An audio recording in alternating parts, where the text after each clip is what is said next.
നിങ്ങളുടെ കയ്യിലിരിക്കുന്ന ഫോണിൽ ഈ ഒരു വീഡിയോ എങ്ങനെ വന്നു എന്ന് നിങ്ങൾ ചിന്തിച്ചിട്ടുണ്ടോ? ലോകത്ത് എവിടെയുള്ള ഒരാൾക്കും ഈ ഒരു വീഡിയോ അവരുടെ റൂമിലിരുന്ന് കൺവീനിയന്റ് ആയ ടൈമിൽ കാണാനായിട്ട് സാധിക്കും. ഇതിന്റെ എല്ലാം പുറകിൽ ഒരുപാട് എഞ്ചിനീയറിംഗ് ഫീൽഡുകൾ കമ്പൈൻഡ് ആയിട്ടുണ്ട്. അതായത് നിങ്ങളുടെ കയ്യിലിരിക്കുന്ന ഫോൺ എന്ന് പറയുന്ന ഒരു ഇലക്ട്രോണിക് ഗാഡ്ജറ്റ് ആണ്. ഇത് ഡിസൈൻ ചെയ്യുന്നത് ഇലക്ട്രോണിക് എഞ്ചിനീയേഴ്സ് ആണ്. അതിനുള്ളിലെ സോഫ്റ്റ്വെയർ എന്ന് പറയുന്നത് എന്താണ്?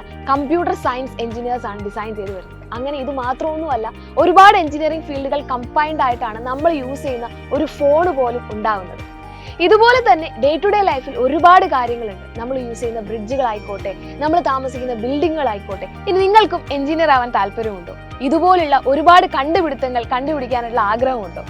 എങ്കിൽ നിങ്ങൾ ചെയ്യേണ്ടത് കൃത്യമായിട്ടുള്ള ഒരു ഇൻസ്റ്റിറ്റ്യൂട്ടിൽ പഠിക്കുക എന്നുള്ളതാണ്. അതും ഇന്ത്യയിലെ തന്നെ പ്രീമിയം ഇൻസ്റ്റിറ്റ്യൂട്ട് ആയിട്ടുള്ള IIT പോലുള്ള ഇൻസ്റ്റിറ്റ്യൂട്ടിൽ തന്നെ നിങ്ങൾ പഠിക്കുകയും വേണം. എങ്കിൽ മാത്രമേ നമ്മൾ വിചാരിച്ച പോലുള്ള എക്സ്പോഷർ കിട്ടി നമുക്കൊരു ഗ്രേറ്റ് എഞ്ചിനീയർ ആവാനായിട്ട് സാധിക്കുകയുള്ളൂ. ഇപ്പൊ ഞാൻ വന്നിരിക്കുന്നത് നിങ്ങളൊരു ഹാപ്പി ന്യൂസ് ഷെയർ ചെയ്യാനായിട്ടാണ്. ഈ വർഷത്തെ JEE അഡ്വാൻസ് മെയിൻസ് റിസൾട്ട് വന്ന സമയത്ത് നമ്മുടെ സൈലത്തിന്റെ അഭിമാനമായ ദേവ് നായർ നേടിയിരിക്കുന്നത് കേരള റാങ്ക് 3 ആണ്. അപ്പൊ ഇതേപോലെ നിങ്ങൾക്കും നേടാവുന്നതേ ഉള്ളൂ. കൃത്യമായി ചെറിയ ക്ലാസ് മുതലേ തന്നെ അതിനുള്ള പ്രിപ്പറേഷൻസ് നിങ്ങൾ സ്റ്റാർട്ട് ചെയ്യണം. അതിന് സൈലം എന്നും കൂടെ ഉണ്ടാവും. അപ്പോൾ നിങ്ങൾ കൂടെ ഉണ്ടാവുക. അടിപൊളിയായിട്ട് നമുക്ക് നേടിയെടുക്കാം.